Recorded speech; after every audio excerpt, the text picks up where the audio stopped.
গৌৰৱ গগৈ কিয় পাকিস্তানলৈ গৈছিল উত্তৰ বিচাৰিছে শ্বহীদ পৰিয়ালে। চিৰবৈৰী পাকিস্তান ভ্ৰমণ কৰি গৌৰৱে দিছে দুখ। কাৰ্গিল যুদ্ধৰ শ্বহীদ মাতৃয়ে বেয়া পাইছে গৌৰৱ। पाकिस्तान जाकर तो वो तो क्या क्या बोला पता ही नहीं लगा हम लोगों को। हम लोग पहला सोचा ये असम का है, असम का ही सब बात बोलेगा अच्छा से। अभी तो देखा धीरे धीरे तो पाकिस्तान जाने लगा, इसीलिए हम लोग क्या बोलूँगी उसको। গৌৰৱৰ কাণ্ডত শ্বহীদ ভগ্নীয়ে পাইছে বহুত দুখ।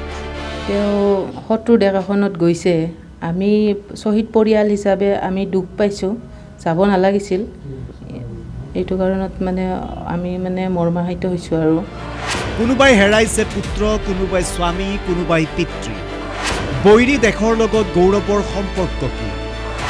ৰাজহুৱা হ'ব লাগে গৌৰৱৰ পাকিস্তান ভ্ৰমণৰ সকলো কথা।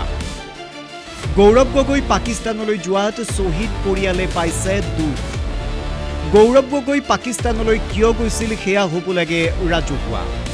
ভাৰত বৈৰী পাকিস্তানলৈ গৌৰৱ গগৈ যোৱা ঘটনা কেন্দ্ৰ কৰি ৰাজ্যৰ ৰাজনৈতিক ক্ষেত্ৰত সৃষ্টি হৈছে তীব্ৰ প্ৰতিক্ৰিয়াৰ। কংগ্ৰেছৰ সাংসদ গৌৰৱ গগৈয়ে পাকিস্তান ভ্ৰমণ কৰাৰ ঘটনাই বিভিন্ন মহলত ক্ষোভৰ সৃষ্টি কৰাৰ লগতে শ্বহীদ পৰিয়ালসমূহৰ মাজতো গভীৰ অসন্তুষ্টি প্ৰকাশ পাইছে। কেপ্টেইন জিন্তু গগৈৰ মাতৃয়ে গৌৰৱৰ পাকিস্তান ভ্ৰমণ সন্দৰ্ভত প্ৰতিক্ৰিয়া প্ৰকাশ কৰে। असम के जोरहाट के जो एमपी है गौरव गोगोई, उन्होंने पाकिस्तान भ्रमण किया था। इसको लेके असम में खूब चर्चा चल रहा है। तो आप किस तरीके से देख रहे हैं, क्योंकि अब जिंटू गोगोई के माँ है और ये हमारे देश के लिए बहुत जवानों ने अपना जान बलिदान में दिया है और जिंटू गोगोई भी कारगिल युद्ध में शहीद हुआ है। तो ये गौरव गोगोई का पाकिस्तान का लिंक आप किस तरीके से देखते हैं? गौरव गगৈ तो पाकिस्तान में जाना नहीं चाहिए, क्योंकि ये तो असम का है। असम देखना चाहिए। जिंटू का थोड़ा पाकिस्तान जाकर तो वो तो क्या क्या बोला पता ही नहीं लगा हम लोगों को। हम लोग पहला सोचा ये असम का है, असम का ही सब बात बोलेगा अच्छा से। अभी तो देखा धीरे धीरे तो पाकिस्तान जाने लगा, इसीलिए हम लोग क्या बोलूँगी उसको। वो तो अभी पाकिस्तान में हो गया होगा, क्योंकि उसका मिसेज भी पाकिस्तान का है। मैं तो वही बोला बेटा। तो आपको लगता है कि वो ये एक एमपी होके उसको पाकिस्तान जाना ठीक है? वो तो ठीक नहीं है बेटा, क्योंकि ये हमार असम तो हमार है कि नहीं, हमारा है। इसीलिए वो तो यहाँ रह के काम करना चाहिए असम का। तो बेटो उसको पापा ने जो करके गया वो तो बहुत अच्छा काम करके गया। ये भी पापा जैसा है ऐसा होना चाहिए, वही मैं बोल रहा हूँ बेटा। तो उसका वहाँ जाना अच्छा नहीं है, क्योंकि हमारा बेटा को तो उन लोग ने वही किया ना, उसको मारा ना, उन लोग ने मारा बेटा पाकिस्तान ने, है कि नहीं, वही मैं बोल रहा हूँ। इसीलिए गौरव गगৈ वहाँ जाना नहीं चाहिए, क्योंकि हम तो एक ही जगह का है, असम का है। मैं वही बोल रहा हूँ, उसको मेरे को अच्छा नहीं लगा वो पाकिस्तान गया, मैं वही बताया बेटा। আনহাতে এই সন্দৰ্ভত বাক্সা জিলাৰ অঞ্চলী গাঁৱৰ কাৰ্গিল যুদ্ধৰ শ্বহীদ উদ্ধৱ দাসৰ পৰিয়ালেও তীব্ৰ প্ৰতিক্ৰিয়া প্ৰকাশ কৰিছে। গৌৰৱ গগৈ একজন আমাৰ ভাৰতৰে একজন সাংসদ।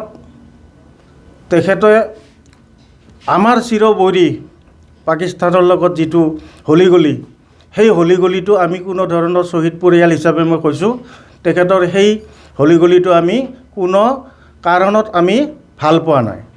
তাৰোপৰি যিখন শত্ৰু ৰাষ্ট্ৰ, সেই শত্ৰু ৰাষ্ট্ৰৰ লগত ভাৰত ৰাষ্ট্ৰই কাৰ্গিল যুদ্ধত সগৌৰৱে যুদ্ধ কৰি আমি পাকিস্তানক হৰুৱাইছোঁ। কিন্তু আমি বিভিন্ন সৈনিকক তাতে আমি আত্মবলিদান দিবলগীয়া হৈছে। তাতে কোনোবা পুত্ৰহাৰা, কোনোবা মাতৃহাৰা, এনেধৰণৰ হৈ গ'ল। গতিকে আজি গৌৰৱ গগৈ তাতে যিখিনি হলিগলি কৰিছে, গতিকে আমি শ্বহীদ পৰিয়াল হিচাপে আমি নিন্দা কৰিছোঁ। এইখিনিয়ে মোৰ ক'বলগীয়া। উল্লেখ্য যে 1999 চনৰ 24 জুন তাৰিখে কাৰ্গিল যুদ্ধত দেশৰ সুৰক্ষাৰ বাবে প্ৰাণ আহুতি দিছিল বাক্সা জিলাৰ অঞ্চলী গাঁৱৰ ৰাম দাসৰ পুত্ৰ উদ্ধৱ দাসে। পাকিস্তানী উগ্ৰপন্থীৰ গুলীত শ্বহীদ হোৱা উদ্ধৱ দাসক আজিও বাক্সা অঞ্চলী তথা বজালী অঞ্চলৰ ৰাইজে গভীৰভাৱে শ্ৰদ্ধাৰে সোঁৱৰে। তেনেস্থলত কংগ্ৰেছৰ সাংসদ গৌৰৱ গগৈয়ে চিৰবৈৰী ৰাষ্ট্ৰ পাকিস্তান ভ্ৰমণ কৰাৰ কথাটোত গভীৰভাৱে অসন্তুষ্টি প্ৰকাশ কৰিছে উদ্ধৱ দাসৰ খুৰা কুলেম দাস আৰু উদ্ধৱ দাসৰ ভনীয়েক জয়ন্তী দাসে। তেওঁলোকে কয়, গৌৰৱ গগৈ পাকিস্তানলৈ যোৱাটো আমি শ্বহীদ পৰিয়াল হিচাপে দুখ পাইছোঁ। পাকিস্তান আমাৰ চিৰবৈৰী ৰাষ্ট্ৰ, সেই ৰাষ্ট্ৰলৈ গৌৰৱ গগৈ কিয় গ'ল সেই কথা ৰাজহুৱা হ'ব লাগে। কাৰ্গিল যুদ্ধত আমি সগৌৰৱেৰে জয়ী হৈছোঁ, কিন্তু আমি কিমানক হেৰুৱালোঁ। কোনোবাই পুত্ৰ, কোনোবাই স্বামী আৰু মই নিজৰ ভাতৃক হেৰুৱাইছোঁ। গতিকে তেওঁ পাকিস্তানলৈ কিয় গৈছিল, কি কাৰণত গৈছিল সেয়া ৰাজহুৱা হ'ব লাগে। সেই কথা অসম আৰু ভাৰতৰ জনসাধাৰণক জনালে আমি শান্তি পাম। যিহেতু কাৰ্গিলত শ্বহীদ হৈছিলে উদ্ধৱ দাসো, আৰু তেওঁক লৈ ইতিমধ্যে বিভিন্ন ইয়াত সমালোচনা হৈছে, কি ভাবে আপোনালোকে? যিহেতু পাকিস্তান এখন আমাৰ ভাৰতৰ মানে শত্ৰু দেশ, আমি শত্ৰু বুলিয়ে জানো। যিহেতু মোৰ দাদাও তাত ঢুকালে পাকিস্তানী শত্ৰুৰ আক্ৰমণত, আৰু তাৰে লগতে মোৰ দাদাৰ লগতে মানে মানুহ ঢুকাইছে। কিছুমানৰ ঘৰৰ মানুহবিলাক নোহোৱা হৈছে, যেনে মোৰ ভাই নোহোৱা হৈছে, কিছুমানৰ স্বামী নাই, পুত্ৰ নাই, এনেকুৱা মানে হেৰি হৈ গৈছে। সেই স্থলত আমাৰ শত্ৰু দেশ এখনত যোৱাটো আমি মানে ভাল পোৱা নাই আৰু যাব নালাগিছিল তাত, যিহেতু আমাৰ এখন শত্ৰু দেশ। তেওঁ শত্ৰু দেশ এখনত গৈছে, আমি শ্বহীদ পৰিয়াল হিচাপে আমি দুখ পাইছোঁ, যাব নালাগিছিল। এইটো কাৰণত মানে আমি মানে মৰ্মাহত হৈছোঁ আৰু সেইটোৱে।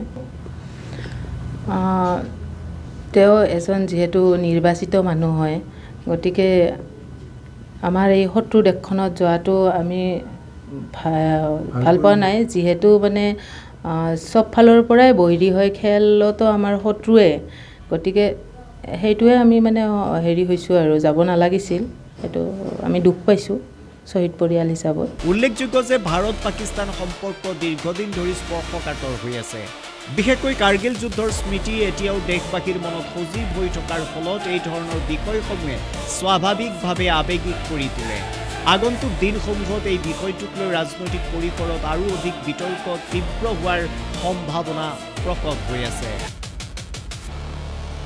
বিশেষ প্ৰতিবেদন, নিউজ ডেস্ক ৰিপোৰ্ট।